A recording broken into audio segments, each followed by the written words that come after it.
Hey, what's up guys? This is something I've never done before, but Logan reached out to me on Instagram, which all of you need to go follow me over on Instagram. Why are you not? But anyways, he reached out to me, said he wanted to come out, meet me, see the airplane. It's not something I really do a whole lot, but it's like, yeah, it's fine, but let me record it and provide some value to you guys. So he's just starting out at Utah State, where I went to school.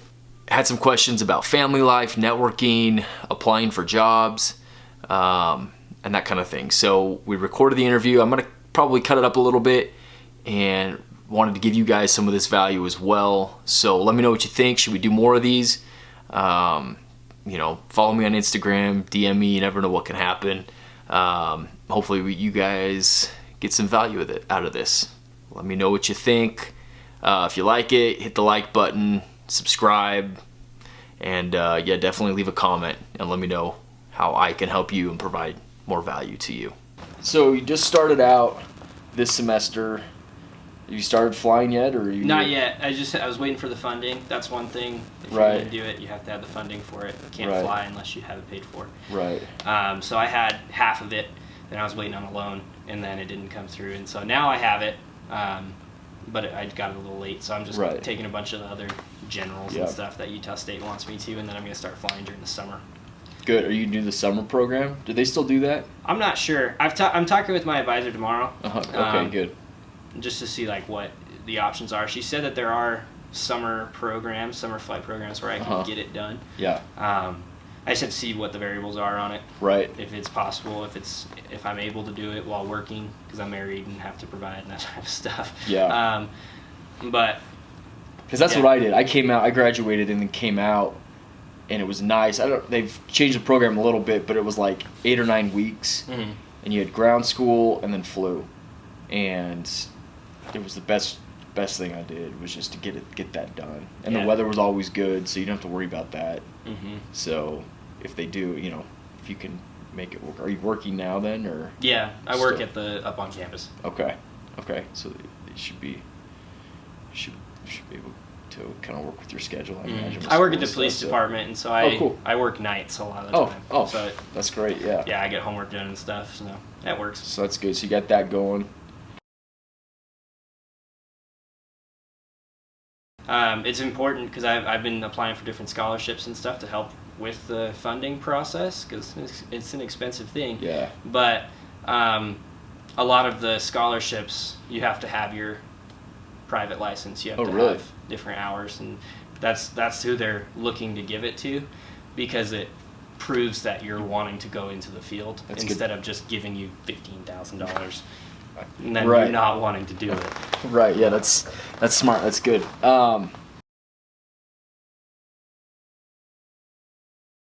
That's good to know. I didn't know that.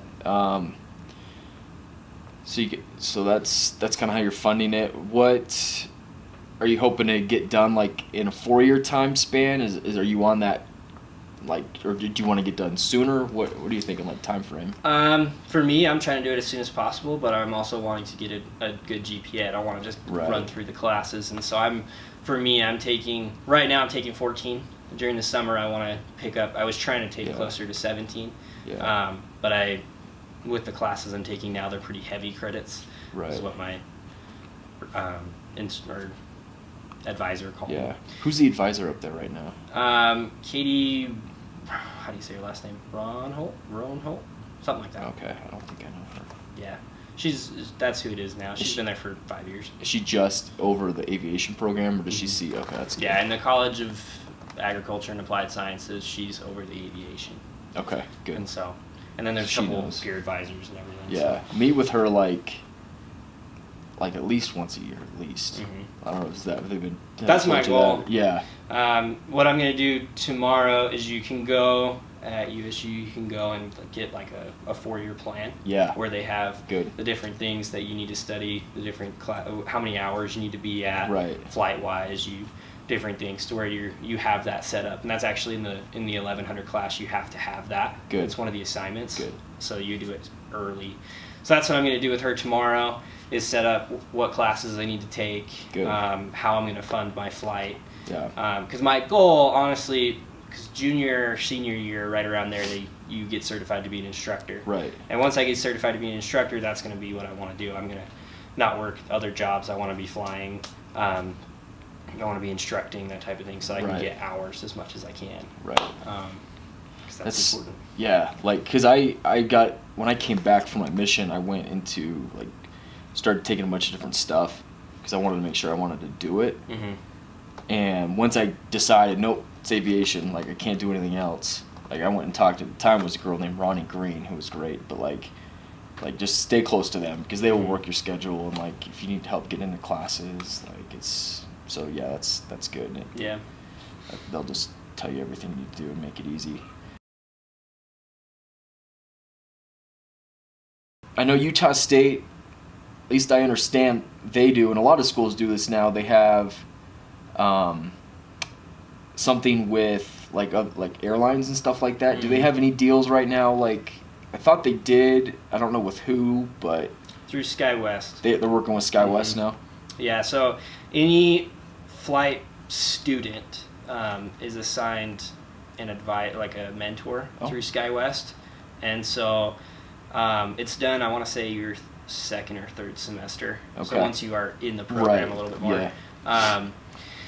And basically what they do is they just mentor you, and then if you graduate from the program, you have an automatic interview with SkyWest. Not necessarily they're going to take you, but you have an automatic interview. That's good. And so, but what that does is it just helps out because while you're in school, you can sit there and talk to them, you can email them, they can mentor you, they can say, oh, you should probably have this many hours, or you should focus on this certification, or this rating, or get this extra thing, and then they'll like that, what activities they like to see on your resume, all that fun stuff. Right. So that's a good program. Yeah.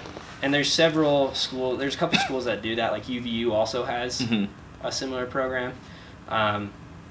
But I was living in Orem because my wife is going to UVU right after we got married. Is that a UVU shirt? No, it's my high school down in Louisiana. Cool. I didn't want to go to UVU. Right. I didn't like the field. I didn't like Orem. I didn't like all of that. Right. And so we moved up here. I was like, I just want to go to their program. Yeah, it's good. But it's a good thing. It's been awesome. So, like, what can I guess, answers, like, as far as career, like, what specific questions do you have, you know, corporate versus airline, or what value can I give you, I guess? Well, your family, you've got tons of family values. Your family is important. Your family is more important to you than aviation. That's one thing that I love. Yeah. That's one reason I started following your Instagram page and all the different things, is because I was watching a movie just yesterday where the pilot is just this awful person who sleeps with all around. He's married and has kids, but he's just sleeping with his flight attendants, and that's just how the industry, the world portrays pilots, and that's just not who I am. And so that's one thing that I didn't want to do.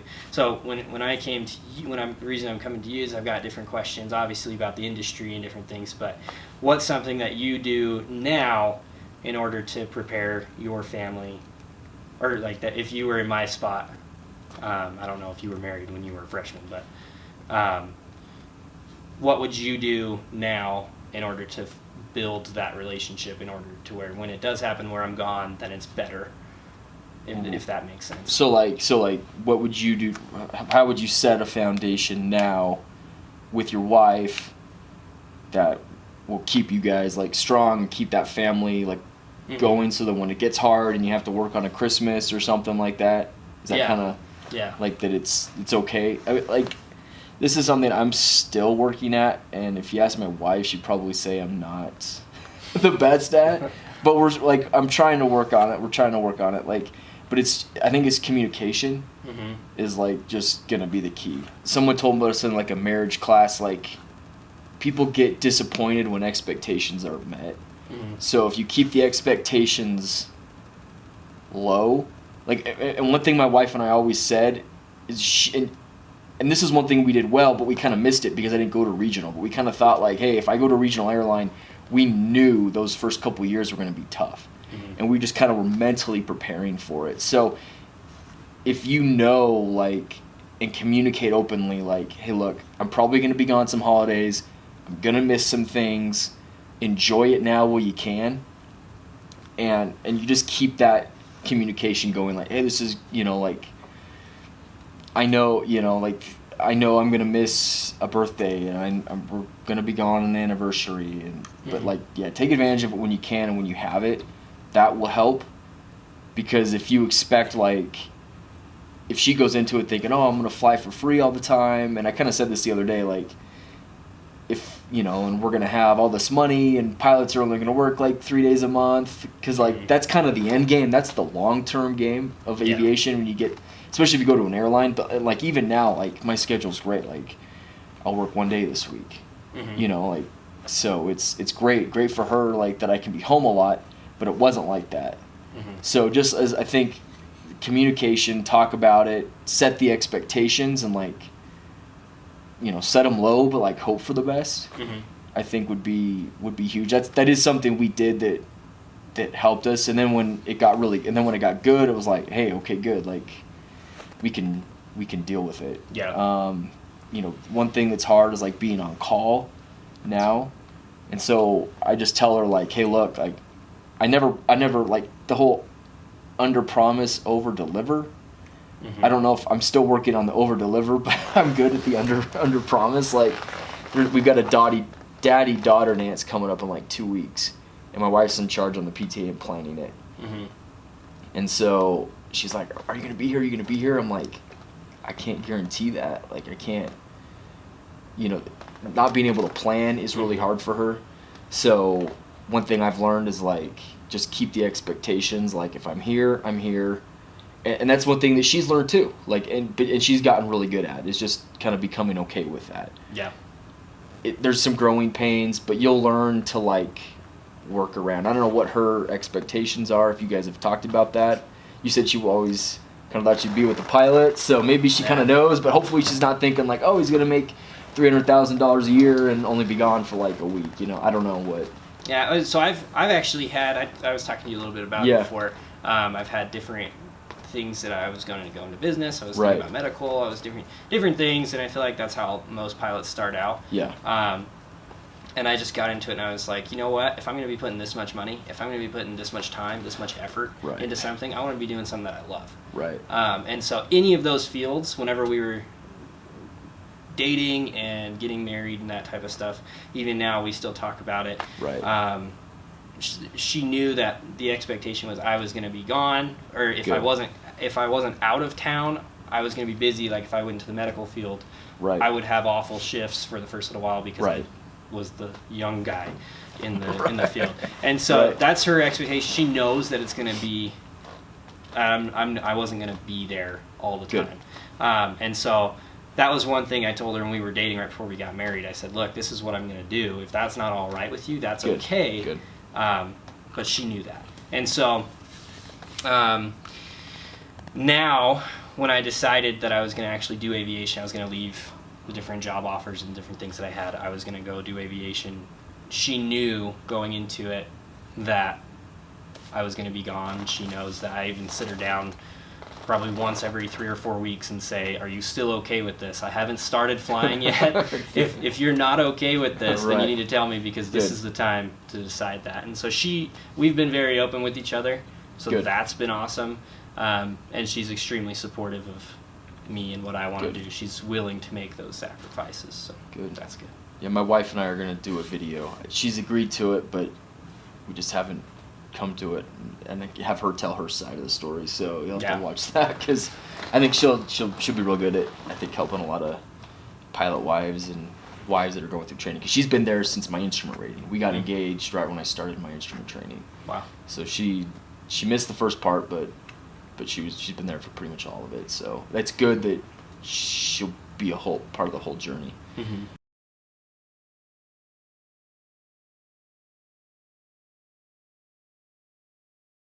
What about, like, aviation? Like, what was it that made you switch? Is it lifestyle, money, kind of all of it? You just like flying airplanes, or? Honestly, the different aspects of it, the lifestyle, the money, that I was going to get with other jobs anyway. Right. But I've just loved it since I was a kid. I have never been able to find or figure out a time where I didn't love aviation, where I wasn't obsessed. Right. Like my daydreaming in elementary school was about airplanes, and like I was always drawing airplanes. I was always wanting to fly. The best part of vacations for me weren't the actual vacation itself. It was flying to and from the vacation, being in the airport, seeing the airplanes, being up close to them. Right. I don't know. I was obsessed, and anyone in my family would say that. And then serving my mission, I served my mission in the Ogden mission, so I was right by Hill Air Force Base, and I was in the final approach for Salt Lake Airport, and different things. And so I'm literally obsessed with aviation, and have been since I was a kid. It's the money in it, like it's worth knowing that the first couple of years I'm going to get paid next to nothing, or depending on what I do, just because that's what different jobs are. They don't really pay all that much the first couple of years.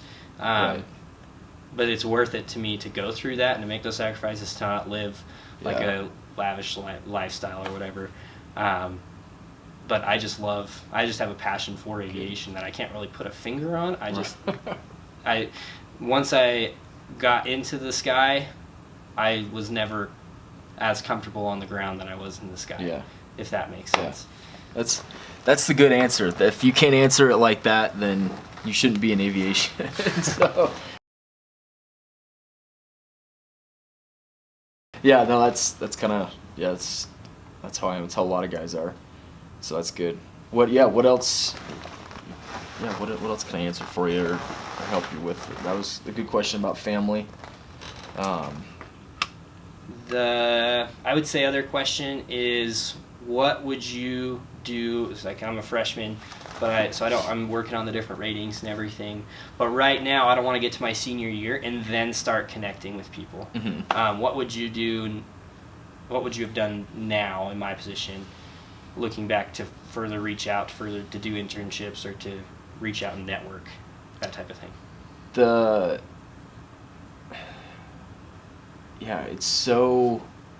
internet's changed a lot in the last 10 years. So I would keep a good LinkedIn profile. Keep your social media clean. If, whatever you have, like, because recruiters will look at that stuff. Yeah. But yeah, keep your LinkedIn up to date.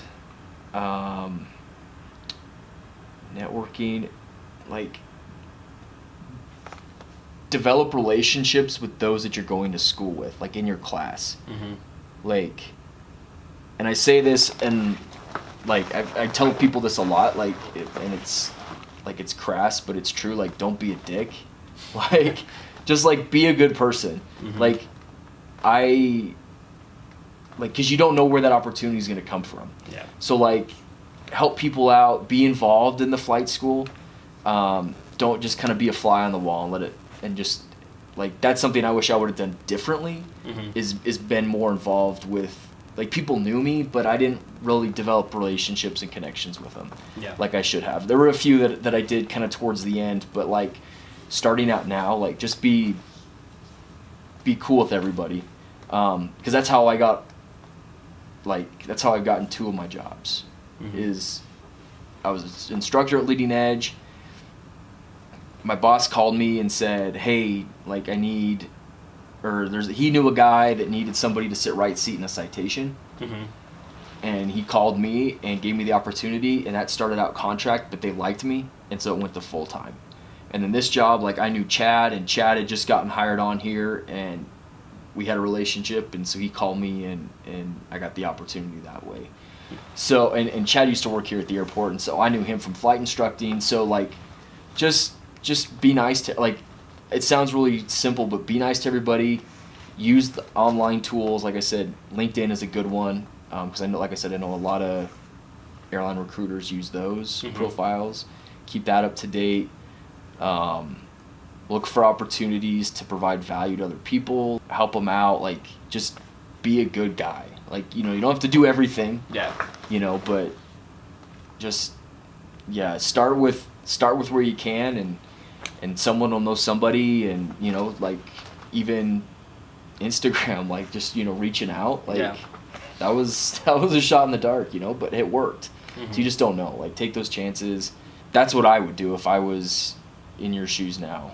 Is just get to know people, get to know some of the local airport people if you see them around. Like, have a smile on your face, say hi. Like, it sounds really simple, but that's what works. Yeah, like I said, if there's activities at the flight department, like, try it. You don't have to go to all of them, but like, try and be involved, and that'll go a long way, because the people up there, like the instructors that are there now, will be at Delta by the time you're trying to get there, and not that really has much of a say anymore, but you never know. You just don't know. Yeah. So you don't know who's looking. Be a good person, and things will work out. That works. That's a good answer. Yeah. I like that. What aircraft have you flown? This is the Citation XLS Plus, and this was actually what I kind of got first started on. It was the XLS model. This is the Plus model, and then a TBM 850, and then that turned into a Phenom 100, and then the Citation became a Falcon 50 EX, and then that became the Challenger 300, and then we got a Phenom 300 right before I quit and went to Ohio, so I got a little time in that, got typed in that, and then now this. Okay. So what has you, like, what's been your favorite one? I love the Challenger.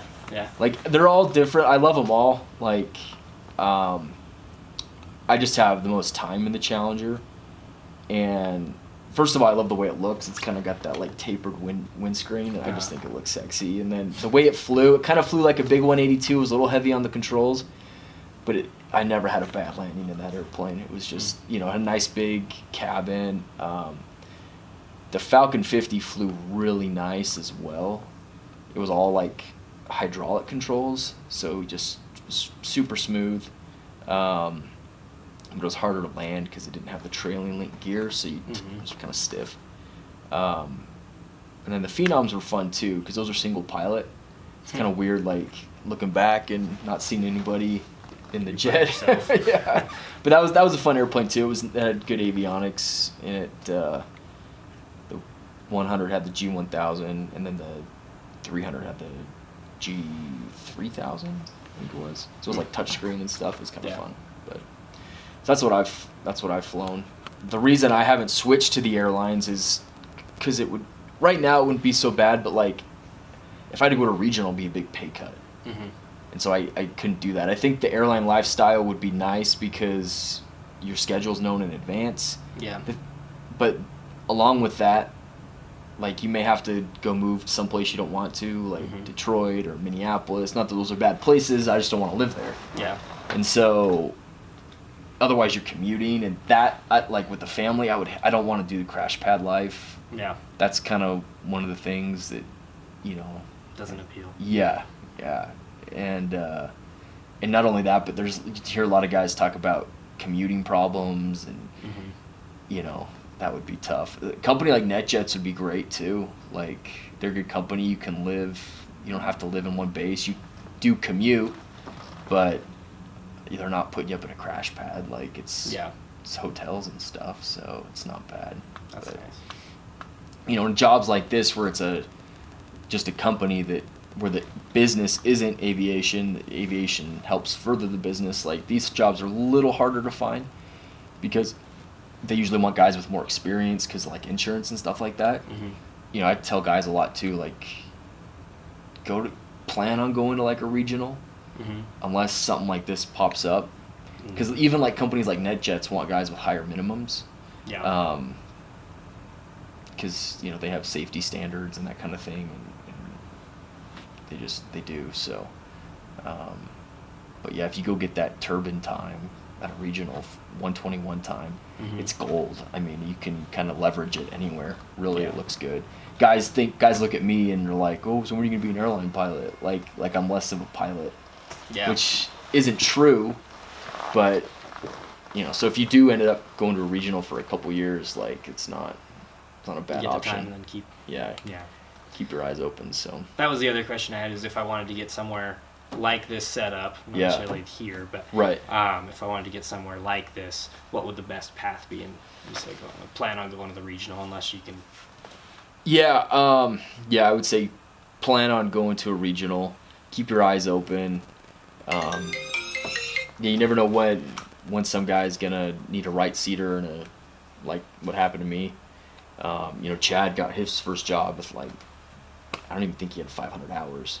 Yeah. And just was working at the FBO, and local guy needed somebody and kind of took Chad under his wing, and so you just it's crazy how these kind of things happen. Some charter companies will take a right seater, 500 hours, and you can kind of work in from that. But it just depends. I don't know where you guys want to live. If you want to put roots here in Utah, that limits things. But if you're willing to move, I love Columbus, move back there, that can open up doors a lot too. There's websites you can look at, climbto350.com, bizjetjobs.com is a good one, just to keep your eyes open on kind of what people are looking for minimums. And I think as this pilot shortage continues, you're going to see a lot of corporate guys that have always wanted to go to the airlines go. Yeah. And it'll open up a lot of corporate jobs. And corporate aviation is growing. So that's a good sign. Yeah. So there's going to be opportunities. And but yeah, I would keep an eye out. I mean, as you get closer, keep an eye on those websites. Be surprised. Maybe there's one that pops up someplace you want to live, and you just don't know. Yeah. So that works. How strict are different people with their minimums? Because I've heard of people with 700 hours going and getting a job where the minimum was 1,500 or 1,700 or something like that. If you feel like you're kind of close, don't let a posted minimum scare you from applying for the job. Yeah. Insurance almost didn't want to cover me at my first job but I had 1,500 hours, and they're like, oh, I don't know. Don't let it scare you from applying. If don't say no for them. I had a guy, there was a Challenger job that came up when I was looking the first time in California, and he just said I didn't have enough Challenger time. Okay. So I had the at bat. Yeah. So, don't feel locked into whatever they say. Now, some companies the airlines, they're pretty strict, and usually they're hiring more than those minimums because they can. But if you see a corporate job that wants 2,000 hours and you've only got 1,000, might as well throw your hat in the ring. Throw it in, because you just don't know. Yeah. You just don't know. Like I said, if it's a more structured company, they kind of have to follow those. I know not Leading Edge, Jet Select. It was you had to have these minimums because they had these qualifications like Argus and Wyvern, and so you couldn't do certain trips if you didn't meet those minimums. In fact, there were times we hired guys that they couldn't fly certain trips because the minimums, they didn't meet them, and so they'd have to bring in another captain to fly it until he did other trips that didn't. It was kind of a weird thing, but the goal is you graduate with 1,000, because when you have the degree, you can go to an airline or a regional with 1,000 hours instead of having to wait till 1,500. Right. But most of the time, you're not going to do that, and so a lot of people become flight instructors. But if there's not a flight instructor job open while you're in school, then you're just kind of stuck. You'll graduate with several hundred left until you can get that minimum, and so that's why it gets a little difficult. But that's good to know. Yeah. Cool. Yeah. Don't let that scare you. Yeah, other than that, that's kind of the general questions I've had. Cool. I feel a lot better about them. So. Yeah. The only thing I can't really help you with is an airline interview because I've never done one, so I don't know. Yeah. But, I think you're on the right track. All right, guys, I hope you got some value from that. Please leave a comment. Let me know. If you want more of these, hit subscribe, and we'll catch you on the next one. Never give up, because we're always refining our style.